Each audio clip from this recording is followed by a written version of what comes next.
Star Wars: The Last Jedi looks awesome as a 16-bit game. The following contains spoilers for the end of Star Wars: The Last Jedi. If you've seen Star Wars: The Last Jedi and you can't get enough of it, there's a new 16-bit recreation of the movie's ending. If you haven't seen the movie yet and you don't want the whole thing spoiled, I would suggest you not watch the video yet until you've seen the movie. Video was uploaded by Mr. Sunday Movies, and it's not the typical 16-bit fanfare you might expect from a SNES or Sega Genesis game. The visuals more closely resemble the kind of 16-bit games that were on PC at the time. More specifically, the visuals look a heck of a lot like something you might find from one of Sierra's or LucasArts' classic adventure games. The 5-minute clip recounts the battle between Luke Skywalker and Kylo Ren. It's about as faithful a recreation as you can get without it actually being the film itself. We see some of the classic characters making an appearance at the beginning, along with some of the new characters as well, such as BB-8 and Keppel. Most impressive is probably the design of the First Order's heavy assault walkers,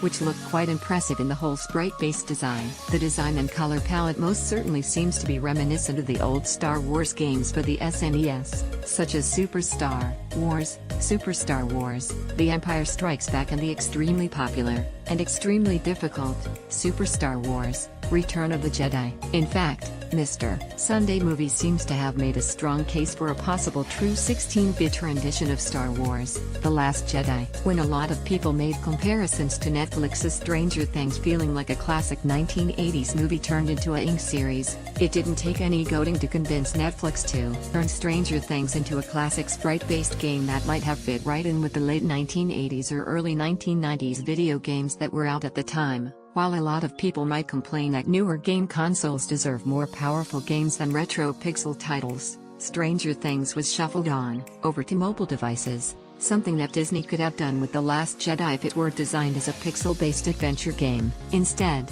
Disney had EA and DICE roll out Star Wars: Battlefront 2 as the companion game for Star Wars: The Last Jedi. The game was mired in controversy, however, making it difficult to gauge as a proper annexation to the movie-going experience. There's no doubt that the Swedish game development studio managed to really nail the graphics and audio aspects of the Star Wars universe, but there's still that tinge of nostalgia that rushes over gamers whenever they see something like the 16-bit recreation of The Last Jedi that Mr. Sunday Movies put together.